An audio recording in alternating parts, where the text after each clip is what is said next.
गणपति बप्पा आयो मोरे अंगना, अंगना सुहावन लागे जी।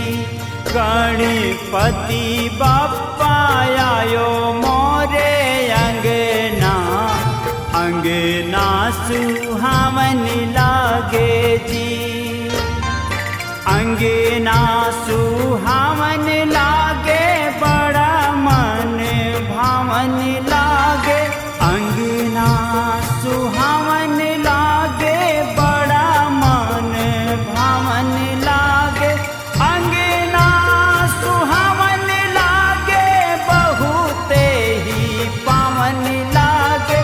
अंगना सुहावन लागे, बहुते ही पावन लागे। अब तो घर घर में बाजेगा बजना, अब तो घर घर में बाजेगा बजना। अंगना सुहावन लागे जी। गणपति बप्पा आयो मोरे अंगना, अंगना सुहावन लागे जी। भक्तजनों, गणपति बप्पा का जब आगमन होता है तो वो कभी भी अकेले नहीं आते। वो अपने संग अपने समस्त परिजनों को लेकर आते हैं। सर्वप्रथम माता गौरा पार्वती जी और अपने पप्पा जी भोलेनाथ जी को साथ आने के लिए आमंत्रित करते हैं।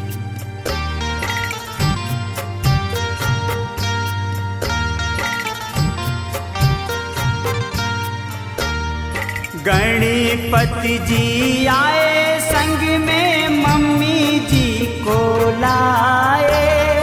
मम्मी जी को लाए, अपने पप्पा जी को लाए। गणपति जी आए, संग में मम्मी जी को लाए। मम्मी जी को लाए, प्यारे पप्पा जी को लाए।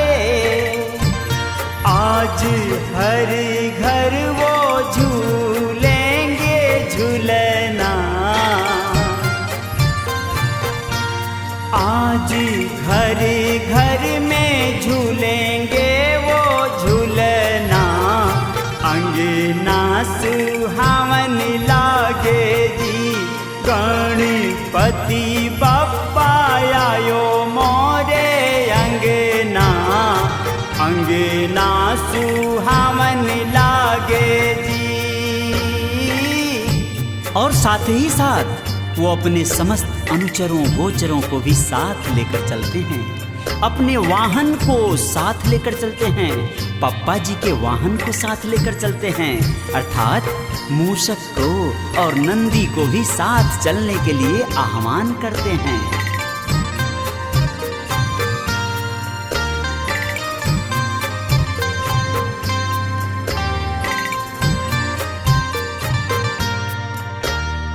गणपति जी आए, मूषक नंदी को लाए।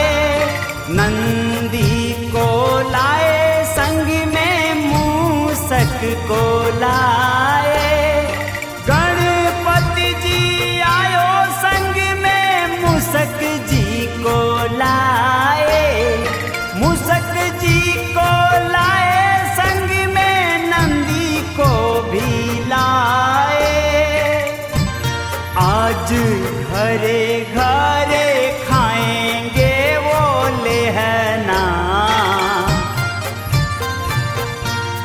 आज घरे घर में खाएंगे वो लेहना।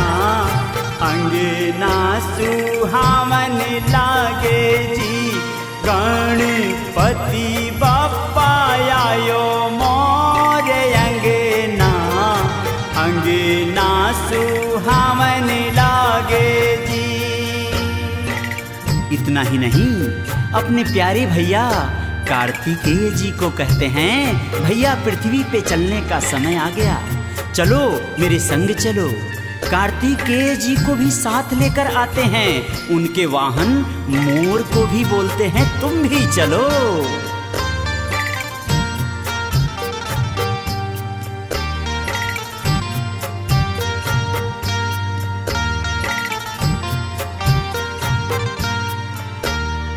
गणपति जी आए भैया कार्तिक को लाए, कार्तिक को लाए संग में भैया जी को लाए।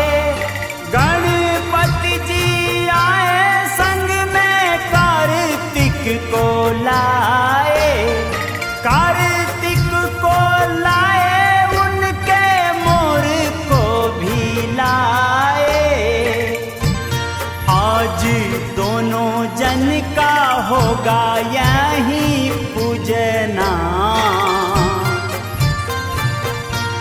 आज दोनों का होगा संग में पूजना। अंगना सुहावन लागे जी, गणपति बप्पा आयो मोरे अंगना। अंगना सुहावन लागे जी। और तो और गणपति बप्पा संग में रिद्धि सिद्धि को भी लेकर आते हैं, जो सुख वैभव और धन की देवी हैं। साक्षात आपके घर में विराजमान होने हेतु उन्हें आमंत्रित करते हैं और कहते हैं कि पृथ्वी लोक पर चलो विचरण करते हैं।